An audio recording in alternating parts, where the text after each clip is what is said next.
Hello ಎಲ್ಲರಿಗೂ ನಮಸ್ಕಾರ. Welcome to my YouTube channel ಕನ್ನಡತಿಯ ಕಥಾಸುಧೆ.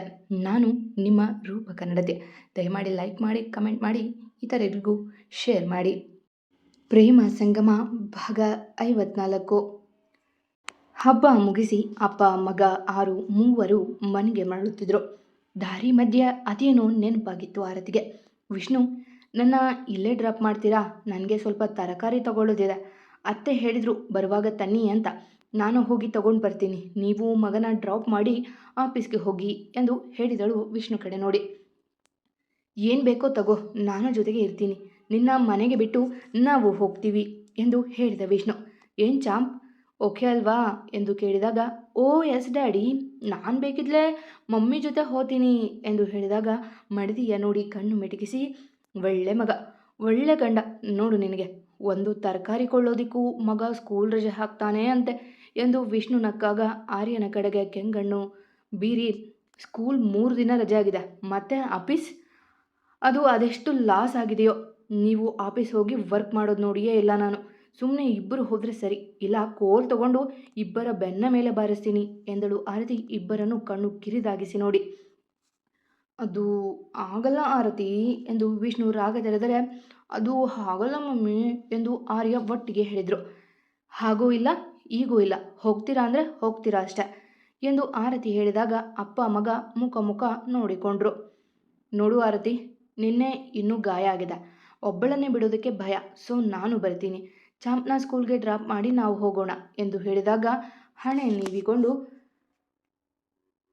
ನನಗೆ ಆಗಬಾರದೇನೂ ಆಗಿಲ್ಲ, ಈಗ ಇಳಿಸಿ ನೀವು ಹೋದರೆ ಉತ್ತಮ ಎಂದು ಹೇಳಿದಾಗ ವಿಷ್ಣು ಸುಮ್ಮನೆ ಕಾರ್ ನಿಲ್ಲಿಸಿದ. ಮೊದಲೇ ಇಷ್ಟು ಮಾಡಿದರೆ ಆಗ್ತಿತ್ತು ಎಂದು ಕಾರಿನಿಂದ ಇಳಿದವಳೆ, ಹುಷಾರು ಕಂದ, ಬಾಯ್ ಎಂದು ಮಗನ ಕೆನ್ನೆಗೆ ಮುತ್ತಿಟ್ಟು ಹೇಳಿದಾಗ ವಿಷ್ಣು ಸಹ ಕೆನ್ನೆ ಚಾಚಿ, ನನಗೂ ಹುಷಾರು, ಐ ಮೀನ್ ಟೇಕ್ ಕೇರ್ ಅಂತ ಹೇಳು ಆಲು ಎಂದು ಹೇಳಿದಾಗ ಅವನ ಕೆನ್ನೆಗೆ ಪುಟ್ಟ ಏಟು ಕೊಟ್ಟು, ಸುಮ್ಮನೆ ಹೋದರೆ ಸರಿ ಎಂದು ಹೇಳಿದಾಗ ಮುಖ ತಿರುಗಿಸಿದ. ಇಷ್ಟೇ, ಮಗ ಅಂದರೆ ಇಷ್ಟ, ಮಗನ ಅಪ್ಪ ಬೇಕಾಗಿಲ್ಲ ಎಂದು ಮೂತಿ ಉದ್ದ ಮಾಡಿ, ನಿಂದು ಶಾಪಿಂಗ್ ಎಲ್ಲ ಆದಮೇಲೆ ಮನೆಗೆ ಕಾಲ್ ಮಾಡು, ಅಪ್ಪ ಇದ್ದರೆ ಡ್ರೈವರ್ ಕಳಿಸ್ತಾರೆ, ಪೇಚಾಡಬೇಡ ಇಲ್ಲಿ ಎಂದು ಹೇಳಿ ಕಾರ್ ಮೂವ್ ಮಾಡಿದ ವಿಷ್ಣು.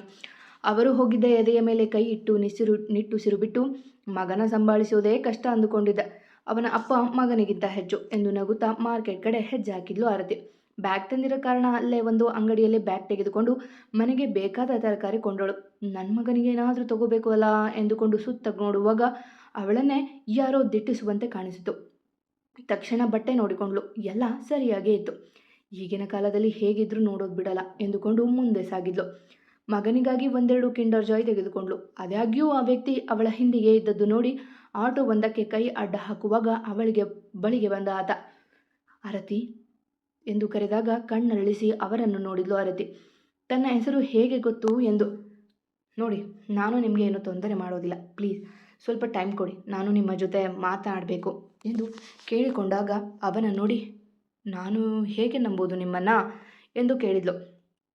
ನಿಮ್ಮನ್ನು ನಾನು ಯಾರೂ ಇಲ್ಲದ ಜಾಗಕ್ಕೇನು ಕರೆದುಕೊಂಡು ಹೋಗೋದಿಲ್ಲ, ಇಲ್ಲೇ ಸ್ವಲ್ಪ ಕುಳಿತು ಮಾತಾಡೋಣ ಎಂದು ಅಲ್ಲೇ ಇದ್ದ ಒಂದು ಕೆಫೆ ಕಡೆಗೆ ಕೈ ತೋರಿಸಲು, ಏನು ಮಾತಾಡಬೇಕು ಎಂದಳು ಮತ್ತೆ ಅನುಮಾನ ತೋರಿ. ಹೇಳ್ತೀನಿ ಪ್ಲೀಸ್ ಬನ್ನಿ ಎಂದು ಕೇಳಿದಾಗ ತಲೆ ಆಡಿಸಿ ಅವನ ಹಿಂದೆ ನಡೆದ್ಲು. ಇಬ್ಬರೂ ಅಲ್ಲೇ ಇದ್ದ ಕೆಫೆಗೆ ಬಂದು ಕಾಫಿ ಕುಡಿಯುತ್ತಾ ಕುಳಿತರು. ಹಾಯ್ ಆರತಿ, ನಾನು ಯಾರು ಅಂತ ನಿಮಗೆ ಗೊತ್ತಿಲ್ಲ, ಆದರೆ ನನಗೆ ನೀವು ಗೊತ್ತು ಎಂದು ಮಾತು ಶುರು ಮಾಡಿದ ವ್ಯಕ್ತಿ, ನಿಮಗೆ ಒಂದು ಮುಖ್ಯವಾದ ವಿಷಯ ಹೇಳಬೇಕಿತ್ತು. ಆ ವಿಷ್ಣು ಸರಿ ಇಲ್ಲ, ಅವನ ನಂಬಿ ನೀವು ಮೋಸ ಹೋಗಬೇಡಿ. ಅವನು ಒಳ್ಳೆ ಮುಖ ಹಾಕಿರುವ ನೀಚ. ಅವನಿಗೆ ಬೇಕಾಗಿದ್ದು ಪಡೆಯೋಕೆ ಏನು ಬೇಕಾದರೂ ಮಾಡ್ತಾನೆ. ಕೊಲೆ ಮಾಡಿ ಸೂಸೈಡ್ ಅಂತ ಪ್ರೂವ್ ಬೇಕಿದ್ರೆ ಮಾಡಿ ಆಮೇಲೆ ಸಿಂಪತಿ ತಗೋತಾನೆ. ಅವನೊಬ್ಬ ಅನುಮಾನದ ಪಿಚಾಚಿ ಆರತಿ, ಅವನ ಜೊತೆ ಬದುಕಬೇಡಿ ಎಂದು ಹೇಳಿದ ಆತ. ಅವನ ಮಾತಿಗೆ ಅಚ್ಚರಿಯಾಗಿತ್ತು ಅವಳಿಗೆ. ನೀವ್ಯಾರು? ವಿಷ್ಣು ಬಗ್ಗೆ ಮಾತನಾಡುವ ಮೊದಲು ಅವ್ರ ಬಗ್ಗೆ ತಿಳಿದುಕೊಂಡು ಅರ್ಥ ಮಾಡಿಕೊಳ್ಳಿ ಎಂದು ಹೇಳಿದಾಗ, ನನಗೆ ಅವನ ಬಗ್ಗೆ ತುಂಬ ಚೆನ್ನಾಗಿ ಗೊತ್ತು. ಯಾಕೆಂದರೆ ಅವನಿಂದ ಒಂದು ಜೀವ ಕಳೆದುಕೊಂಡಿರೋ ದುಃಖಿ ನಾನು. ಎಲ್ಲ ಗೊತ್ತಿದ್ರೂ ಎಲ್ಲ ಸಾಕ್ಷಿ ಇದ್ರೂ ಸಹ ಏನು ಮಾಡೋದಕ್ಕೆ ಆಗ್ತಿಲ್ಲ ನನ್ನ ಕೈಯಲ್ಲಿ ಎಂದು ಹೇಳಿದ ಅವ. ಏನು ಹೇಳ್ತಿದ್ದೀರಾ? ವಿಷ್ಣು ಅವರ ಮೊದಲ ಹೆಂಡತಿ ಸಾವಿನ ಬಗ್ಗೆ ನಿಮ್ಗೆ ಗೊತ್ತಾ ಎಂದು ಅಚ್ಚರಿಯಿಂದ ಕೇಳಿದ್ಲು. ಅವಳು ಅಷ್ಟು ಬಾರಿ ಕೇಳಿದರೂ ವಿಷ್ಣು ಹೇಳದೇ ಇದ್ದಾಗ ಅವಳಿಗೂ ಅನುಮಾನ ಇತ್ತು. ಆದರೆ ಅವನೇ ಹೇಳಲಿ ಎಂದು ಸುಮ್ಮನಿದ್ಲು. ಆದರೆ ಈಗ ಯಾರೋ ಬಂದು ಅವಳ ಬಗ್ಗೆ ಹೇಳುವೆ ಎಂದಾಗ ಸಹಜವಾಗಿ ಕುತೂಹಲ ಹೆಚ್ಚಾಗಿತ್ತು ಆರತಿಗೆ. ಹೌದು, ಗಮ್ಯ ಸಾವಿನ ಬಗ್ಗೆ ನನಗೆಲ್ಲ ಗೊತ್ತು. ನೀವಂದುಕೊಂಡಂತೆ ಆ ವಿಷ್ಣು, ಅವನ ತಂದೆ ತಾಯಿ ಎಲ್ಲರೂ ಒಳ್ಳೆಯವರಲ್ಲವೇ ಅಲ್ಲ. ಒಳ್ಳೆತನದ ಮುಖವಾಡ ಹಾಕಿರುವ ವಂಚಕರು. ಅನ್ಯಾಯವಾಗಿ ಅವಳನ್ನು ಕೊಂದು ಬಿಟ್ರು. ಸಾಕ್ಷ್ಯನಾಶ ಮಾಡುವ ಅವಸರದಲ್ಲಿ ಆರ್ಯನ ಸಹ ಹಾಸ್ಪಿಟಲ್ ಅಡ್ಮಿಟ್ ಮಾಡಿ ಏನೇನೋ ಕತೆ ಕಟ್ಟಿ ಬಚಾವಾದ್ರು. ಲೋಕ ಎಲ್ಲ ಅವಳನ್ನು ಕೆಟ್ಟದಾಗಿ ನೋಡಿ ಇವನಿಗೆ ಸಿಂಪತಿ ಕೊಡ್ತು ಎಂದು ಅವ ಭಾವುಕನಾಗಿ ಹೇಳಿದಾಗ, ಹೌದು, ನೀವ್ಯಾರು ಎಂದು ಕೇಳಿದ ಆರತಿ ಮೆಲ್ಲಗೆ. ನಾನು ಅನ್ನತರದುಷ್ಟ ಗಮ್ಯಳ ಅಣ್ಣ ಗೌತಮ್ ಎಂದ ಆತ. ಕುಳಿತಲ್ಲೇ ಶಿಲೆ ಆದಳು ಆರತಿ. ಹೌದು, ನನ್ನ ತಂಗಿ ತುಂಬ ಮಾಡ್ರನ್, ತುಂಬ ಫ್ರೆಂಡ್ಲಿ, ಎಲ್ಲರ ಜೊತೆ ನಗುತ್ತಾ ಮಾತನಾಡ್ತಿದ್ಲು ಎಂದು ಕಣ್ಣೊರೆಸಿಕೊಂಡ ಗೌತಮ್ ಅದನ್ನೇ ತಪ್ಪಾಗಿ ನೋಡಿದ್ರು ಆ ಲೀಲಾ. ರಮೇಶ್ ಅವರದು ಸಹ ಅದಕ್ಕೆ ಕುಮ್ಮಕ್ಕು. ಅವಳು ಅರ್ಧ ಗಂಟೆ ತಡವಾಗಿ ಬಂದರೆ ಸಾಕು ಬೈಯೋರು, ಏನೇನೋ ಹಂಗಿಸೋದು ಮಾಡೋರು. ನನ್ನ ತಂಗಿ ಚೈಲ್ಡ್ ಬುದ್ಧಿ, ಅದನ್ನೆಲ್ಲ ಕಡೆಗಣಿಸಿಬಿಟ್ಲು. ಎಲ್ಲ ಒಂದು ಮಟ್ಟಿಗೆ ನಡೆಯುತ್ತಾ ಇತ್ತು. ಆದರೆ ಆರ್ಯ ಹುಟ್ಟಿದ ಎಂದು ಹೇಳಿದಾಗ ಆರತಿ ಮನದಲ್ಲಿ ವಿಚಿತ್ರ ವೇದನೆ. ಮಗು ಆದಮೇಲೆ ಇವರ ಕಾಟ ಹೆಚ್ಚಾಯಿತು. ಮಗು ನನ್ನ ಮಗನದಲ್ಲ, ಇದು ಅಫೇರ್ನಿಂದ ಆಗಿರೋದು, ಹಾಗೆ ಹೀಗೆ ಅಂತ ಏನೇನೋ ಹೇಳ್ತಿದ್ರು.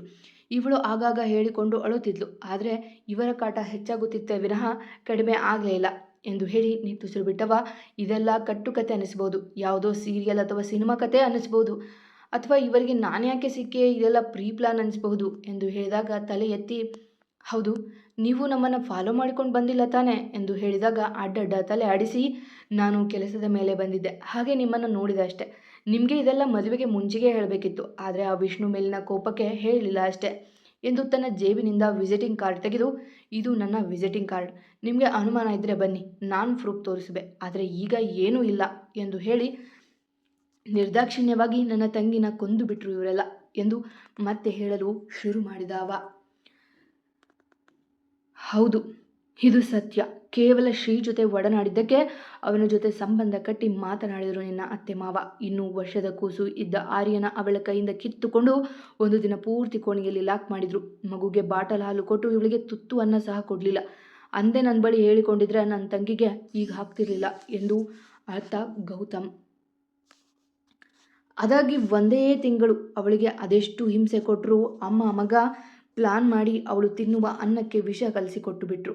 ಏನೂ ಗೊತ್ತೇ ಇರದ ನನ್ನ ತಂಗಿ 2 ದಿನದ ಆದ ಮೇಲೆ ಸಿಕ್ಕ ಊಟ ಅಂತ ಒಂದೇ ತುತ್ತು ಬಿಡದೆ ತಿಂದು ಬಿಟ್ಲು. ಅದೇ ಕೊನೆಯ ಊಟ ಅವಳದು ಎಂದು ಅವ ಹೇಳಿದಾಗ ಉಸಿರಾಟವೇ ಮರೆತಂತೆ ಆಗಿತ್ತು ಅವಳಿಗೆ. ನನ್ನ ತಂಗಿ ನರಳಿ ನರಳಿ ನೀರು ಕೇಳಿದ್ರು ಯಾರೂ ಕೊಡಲಿಲ್ಲ. ಅದನ್ನೆಲ್ಲ ಡೈರಿಯಲ್ಲಿ ಬರೆದಿಟ್ಟು ಕೊನೆ ಉಸಿರು ಹೇಳಿದ್ಲು. ನಾನು ಅವಳ ವಸ್ತು ತರುವಾಗ ಅವಳ ಡೈರಿ ಸಹ ತಂದೆ. ಅದನ್ನು ಓದಿದಾಗ ಕೋಪ ಉಕ್ಕಿತ್ತು. ಅವನ ಮೇಲೆ ಹಾರಾಡಿ ಕೇಸ್ ಕೊಟ್ಟರೆ ನನ್ನ ಮೇಲೆ ಡ್ರಗ್ ಕೇಸ್ ಹಾಕಿ ಒಳಗೆ ಹಾಕಿಸ್ದ. ಆಮೇಲೆ ನಾನು ಸುಮ್ಮನಾಗ್ಬಿಟ್ಟೆ. ಈಗ ನಿಮ್ಮ ಜೊತೆ ಮದುವೆ, ಯಾವುದಕ್ಕೂ ಹುಷಾರಾಗಿರಿ, ಇಷ್ಟೇ ಹೇಳೋದು ಇದ್ದದ್ದು ಎಂದು ಹೇಳಿದಾಗ ಅವಳು ಏನೂ ಯೋಚನೆ ಮಾಡುವುದು ನೋಡಿ, ಸರಿ ನಾನಿನ್ನು ಬರ್ತೀನಿ, ಯೋಚನೆ ಮಾಡಿ, ನಿಮ್ಮ ಜೀವನದ ವಿಚಾರ ಎಂದು ಹೇಳಿ ಅವ ಹೋದಾಗ ಸುಮ್ಮನೆ ಕುಳಿತು ಬಿಟ್ಟಳು ಆರತಿ. ಅವಳ ಹೆಗಲ ಮೇಲೆ ಪರಿಚಿತ ಕೈ ಒಂದು ಬಿದ್ದಾಗ ದಡ್ಡನೆ ಎದುರಿ ಬಿಟ್ಟಳು ಹುಡುಗಿ. ಏ ನಾನೇ ಕಣೆ ಎಂದು ನಕವ. ಏನು ಮೇಡಮ್, ಮದುವೆ ಆದಮೇಲೆ ಕೈಗೆ ಸಿಗೋದಿಲ್ಲ ಅಂತೀರಾ, ನಿಮ್ಮ ಮನೆಯಲ್ಲಿ ಹಬ್ಬಕ್ಕೂ ಕರೆದಿಲ್ಲ ಎಂದು ಹೇಳಿದ್ದು ಪ್ರಜ್ವಲ್. ಅವನ ನೋಡಿದ್ದೆ ಪ್ರಜ್ಜು, ನನ್ನ ಮನೆ ತನಕ ಡ್ರಾಪ್ ಮಾಡಿ ಪ್ಲೀಸ್, ಏನೂ ಕೇಳಬೇಡ ಎಂದು ಹೇಳಿದಾಗ ತಲೆ ಆಡಿಸಿ ನಡೆದ ಪ್ರಜ್ವಲ್. ಅವಳನ್ನು ಮನೆಯ ಮುಂದೆ ಬೈಕ್ ನಿಂತರೂ ಅವಳು ಚಿಂತೆಯಲ್ಲಿ ಮಗ್ನ. ಬಾ ನಾನು ಹೆಲ್ಪ್ ಮಾಡ್ತೀನಿ ಎಂದು ತರಕಾರಿ ಚೀಲ ಹಿಡಿದು ಒಳಗೆ ನಡೆದ ಪ್ರಜ್ಜು. ಅವಳ ತಲೆಯಲ್ಲಿ ಓಡುತ್ತಿದ್ದದ್ದೇ ಬೇರೆ. ಮತ್ತೆ ಸಿಗುವ. ಕತೆ ಇಷ್ಟ ಆಗ್ತಿದ್ರೆ ಕಮೆಂಟ್ ಹಾಕಿ, ಜಾಸ್ತಿ ಇಷ್ಟ ಆದರೆ ಸಬ್ಸ್ಕ್ರೈಬ್ ಆಗಿ. ಎಂದಿನಂತೆ ನಿಮ್ಮ ಪ್ರೀತಿ ಕಮೆಂಟ್ ಪ್ರೋತ್ಸಾಹದ ನಿರೀಕ್ಷೆಯಲ್ಲಿ ನಾನು ನಿಮ್ಮ ರೂಪ ಕನ್ನಡತಿ. ನಿಮಗೇನು ಅನಿಸುತ್ತೆ, ವಿಷ್ಣು ಮೊದಲ ಹೆಂಡತಿ ಸಾವಿಗೆ ಕಾರಣ ಆಗಿರಬಹುದಾ ಅಥವಾ ಇಲ್ವಾ? ಯೋಚನೆ ಮಾಡ್ತೀರಿ. ಆದಷ್ಟು ಬೇಗ ನೆಕ್ಸ್ಟ್ ಎಪಿಸೋಡ್ ಹಾಕ್ತೀನಿ. ಪ್ರೀತಿಯಿಂದ ಕತೆ ಕೇಳ್ತಿರೋ ಪ್ರತಿಯೊಬ್ಬರಿಗೂ ನನ್ನ ತುಂಬು ಹೃದಯದ ಧನ್ಯವಾದಗಳು. ಹೀಗೆ ಪ್ರೋತ್ಸಾಹ ಕೊಡ್ತೀರಾ ಅಲ್ವಾ?